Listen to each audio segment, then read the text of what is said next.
is James Butler, and I'm a 41-year-old amateur golfer. I also own a golf simulator business called Golf Butler Sims, and we started this business after a 4-year journey that I wanted to share with you. In short, the golf simulator market is overly expensive, and a lot of the time the products aren't up to scratch. So, in the 4 years that I've played golf, I've managed to get down to an 8.5 handicap, and a massive part of that has been my golf simulator. After I realised how quickly I was progressing, I wanted to see how low I could go. I also wanted to share my experiences with other golfers and help them get access to reasonably priced golf simulators in the UK. It has been a major contributor to my progression. Unfortunately, recently, I ruptured my Achilles tendon, which has obviously slowed down my progression, but it has allowed me to slow down, take stock, focus, and also think about sharing my journey. These first set of videos are for all keen amateur golfers that have suffered a setback. For me, it was the result of a massively misunderstood but common injury. There is barely anything out there that covers golf, injuries, rehab, treatment, recovery, diet, so I thought I'd give it a crack. It's also going to be an excellent case study on how a golf simulator can improve anyone's golf, and it can be affordable, not the tens of thousands of pounds that most companies in the UK are charging for golf simulators. Those that do charge less are providing sims that only last a few months, and I've had this confirmed by golf clubs I'm working with and speaking to. So through these initial videos, I'm going to share how my golf simulator is going to get me back to the level of golf I was playing pre-injury, and hopefully beyond that level too. I'm going to take you through my journey week by week, discussing everything from deciding on whether to have surgery or not, treatment plans, mental challenges, goals, rehab, diet, all the way through to me getting back on the golf course and hopefully lowering my handicap. I'm going to start these videos with me highlighting the strengths and weaknesses of my golf game, because this is going to have a massive bearing on how I chart my recovery and plan it. It's going to allow me to focus on improving the weaknesses of my game, and I'm very determined to do that when I'm able to start playing golf again.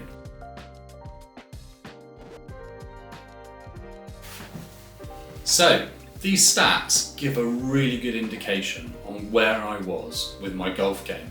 As you can see, 88% of fairways found off the tee. So that's been the trend over the last few months. And typically I'm hitting my mini driver off the tee, and it's probably carrying 250 to 260. So I'm getting good yardage with it as well. Now, the average tour player has a driver accuracy of 55%, with the most accurate drivers on the tour in and around 73%. So obviously they hit the ball further than me. They've got higher swing speeds, higher ball speeds, but the point is, this is a really reliable part of my game. And I recently got fitted for a new mini driver at Club Champion in Basingstoke, and that is a fantastic business for anybody that wants to get custom club fitting. So the biggest thing I've learned through that process is shafts, and shafts have a massive impact on your golf game. Swing speed, weight, torque, all really important. And Club Champion fitted me with the Fujikura Speedster shaft, and it has made a massive impact on my driving off the tee. It is the best part of my game, and clearly being able to hit your second shot more often than not off the fairway is a big help. So, onto irons. Now my irons can be solid, but they can also betray me, and I spend a lot of time in my golf swing hitting my irons. I also spend a lot of time hitting irons with my golf coach. It's an area of my game that I want to hone in on. And what tends to happen with me and my irons is I get unstable on my feet, I have quite a long backswing, and I also drop my right shoulder in my backswing too. So it means that I can come into out on my golf swing too much. Now I play a draw, so an into out swing is what I'm aiming for, but I don't want to be coming across the ball too much. Now, on to chipping and pitching. And again, this is a solid part of my game. I use Dan Greaves' 3 releases for my chipping. And now I wouldn't say that I'm leaving myself with 6 foot or under putts every time I hit the green, but I do feel like I've got really good control with my chipping and my pitching. Also, I have a process, and I kind of think that's half the battle with chipping and pitching. I stand up over the ball and I follow that process, and I'm pretty consistent.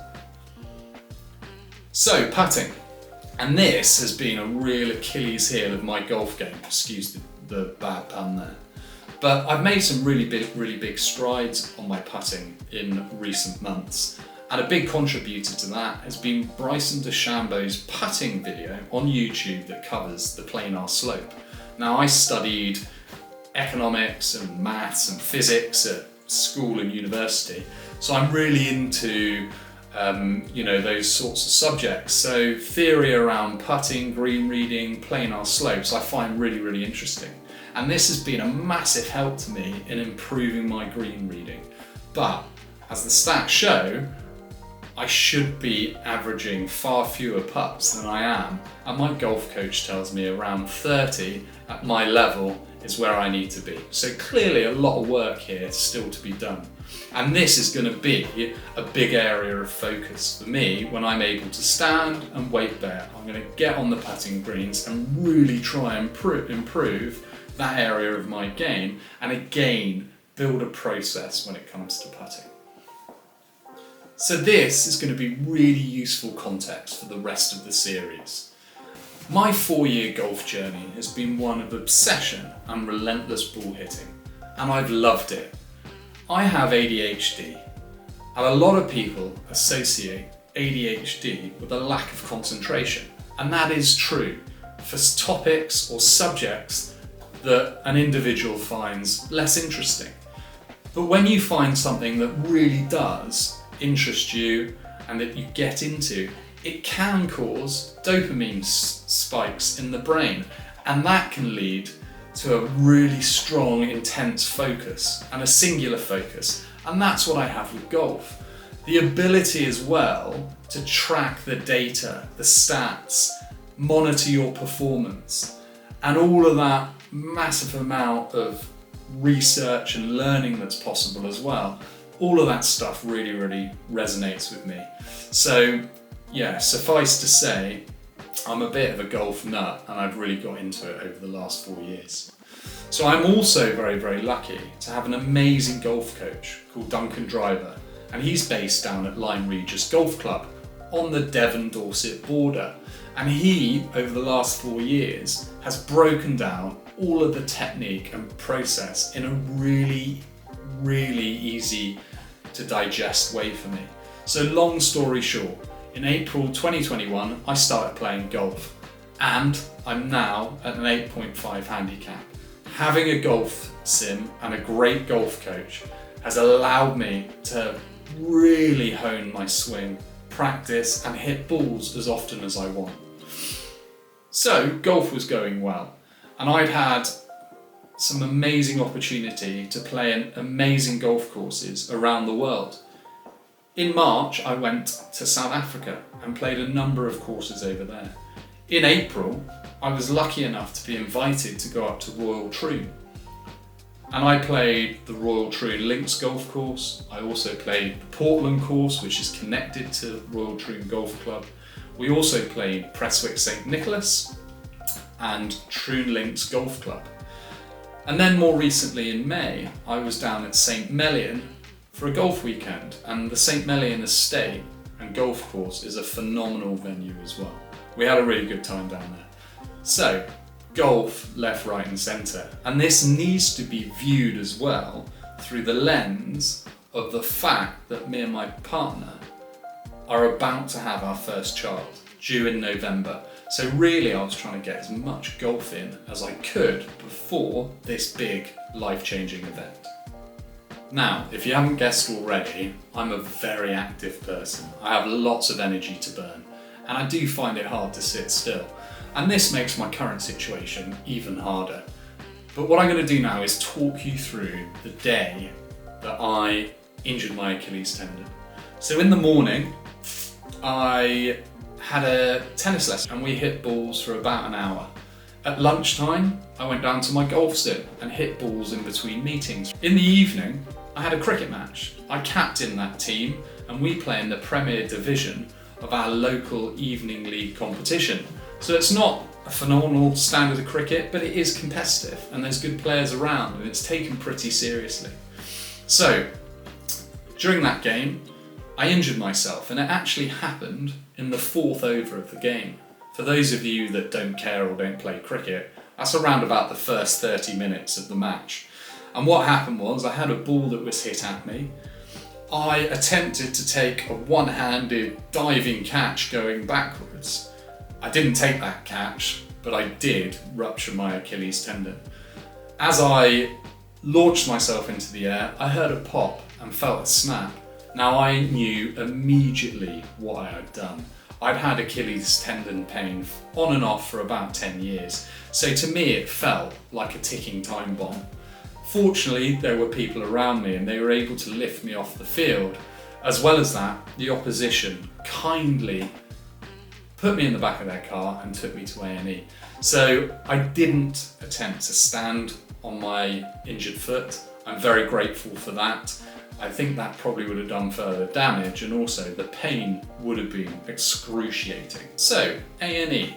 After a long wait, I was asked to go into an examination room. The A&E nurse told me to kneel on a chair and she performed a test whereby she pinched the back of my leg on my calf muscle. Now, on the right side, my leg reacted to that pinch as she expected. On the left side, where I had damaged my foot, there was no reaction. So the suspicions were confirmed. I had ruptured my Achilles tendon. Now the A&E nurse immediately said that it was a full rupture and I would need a scan and definitely need surgery. So this is a really important point, okay? Because this is going to have a big bearing on the next few videos. The fact that the A&E nurse told me that I needed to have surgery. So once she told me all of this, she then informed me that I needed to have a front slab cast put onto my foot. So this would extend my foot and point my toes in an equinus position. What that allows is the two Achilles tendons to meet, and the hope then is a hematoma forms around those two meeting ends and the healing process starts. After she'd explained that to me, she dropped a massive bombshell.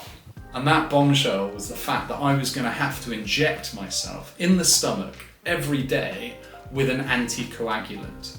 The reason for this is in the initial stages of an Achilles tendon rupture, when your foot is put in that equinus position, it is immobilized. So the immobilization allows that healing process to occur. And for someone like me who's very, very active, you're going then to a place where your calf and your foot is immobile. So there is a very, very high incidence of deep vein thrombosis when you immobilize an area of your body that is active, but also there's lots of blood flow. So that anticoagulant is going to stop or reduce the chances of that happening. Now, it's also very important to wiggle your toes where you can, because the anticoagulant isn't 100% effective, but it is going to reduce the chances of the deep vein thrombosis. So, after a long wait, getting all of the bits and pieces together with my injury, the front slab cast, the prescription for my injections and a quick overview on those next steps, I was also informed that the fracture clinic would call me the next day to agree those next steps. So after all of that, we were able to go home. And I woke up the next day and set myself up on the sofa and elevated my leg. Reason being, if you do not elevate your leg, blood flows to the injury and swelling occurs, and that can slow down the recovery process. So once I'd set myself up on the sofa, leg elevated, I went about doing something that I'm, quite well known for, and that's research. And I went about my research through the use of ChatGPT, Perplexity, and also scrolling through articles myself. Now, through all of that research, there was an enormous amount of conflicting information and also fake news. But the one thing that kept coming out from all of the stuff that I was reading was that I would be in a walking boot for 9 to 12 months, and it would take that long to heal, and there would be no sport for a year. So things were looking very, very bleak. Combine that with the A&E nurse telling me that I would definitely need surgery, and a heavy dose of anxiety started to set in. Earlier on in the day, I'd also rung up the fracture clinic and left them quite a frantic voicemail about wanting to book in the next steps, the scan and the surgery. At 2 p.m. that day, the fracture clinic called, and the first thing the voice at the end of the phone told me was there's lots of misinformation about Achilles tendon ruptures.